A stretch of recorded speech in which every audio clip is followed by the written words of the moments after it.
So hello everyone, this is समीक्षा। इस lecture में हम लोग बात करेंगे कि फिजिकल क्वांटिटीज क्या होती हैं फिजिक्स के अंदर।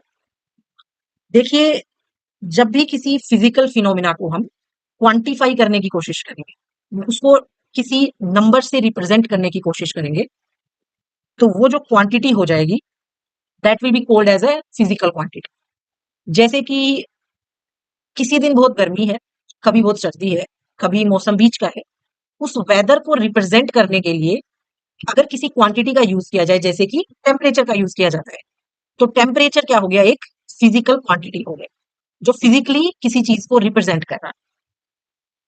अगर मैं बात करूं, लेट से आपसे पूछूं कि आप आज खुश हैं, आप कितने खुश हैं, तो do we have any quantity to quantify that happiness और let say sadness? We don't have. तो वो जो चीजें हो गई, these are not physical quantities. You can not tell कि मैं इतना, like we don't have any unit for that कि मैं इतना खुश हूं या इतना दुखी हूं। या फिर हम बात करें कि लेट्स से खाना बहुत टेस्टी है, कितना टेस्टी है, we don't have standard quantities, standard units for that. मैं बोल सकती हूँ कि मैं 10 में से 9 देती हूँ इस फूड को, ये आपने रोजमर्रा की जिंदगी में देखा होगा, लेकिन हमारे पास उसके लिए कुछ स्टैंडर्ड रेफरेंस नहीं है। और यहीं से नेक्स्ट चीज आपकी निकल के आती है यूनिट्स के बारे में, कि जब भी आप किसी भी फिजिकल चीज को किसी क्वांटिटी से रिप्रेजेंट करेंगे, तो आपको एक रेफरेंस की जरूरत पड़ेगी। जैसे कि अगर मैं बोलूं कि आपको चाय में कितना शुगर चाहिए, तो मैं किस तरीके से डिफाइन करूंगी कि मुझे 1 चम्मच चाहिए या मुझे 2 चम्मच चाहिए? वो जो 1 चम्मच हो गया, दैट इज योर यूनिट। मुझे किसी न किसी रेफरेंस की जरूरत पड़ी अगर मैं उसको क्वांटिफाई करना चाहती हूँ। लेट्स से मेरे पास एक रेफरेंस नहीं है, मुझे नहीं है कि 1 चम्मच कितना होता है, आई डोंट नो, तो how would I tell that person? तो हमें हमेशा ही किसी भी फिजिकल फिनोमिना को क्वांटिफाई करने के लिए एक रेफरेंस की जरूरत पड़ती है।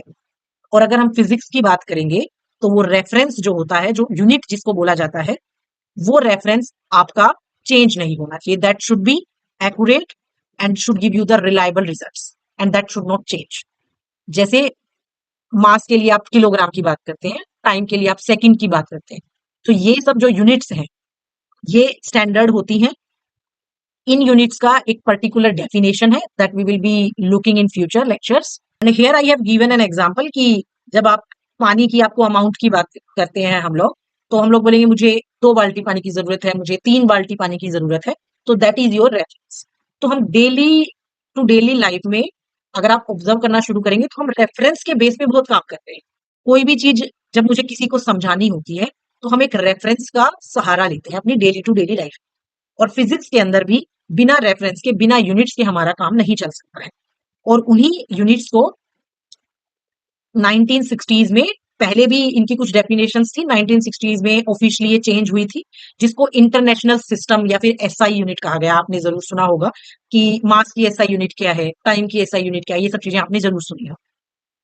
तो इन्हीं चीजों की कुछ डेफिनेशंस हैं, जैसे कि mass, this is your mass that is defined as 1 kilogram, that we will talk about this in future.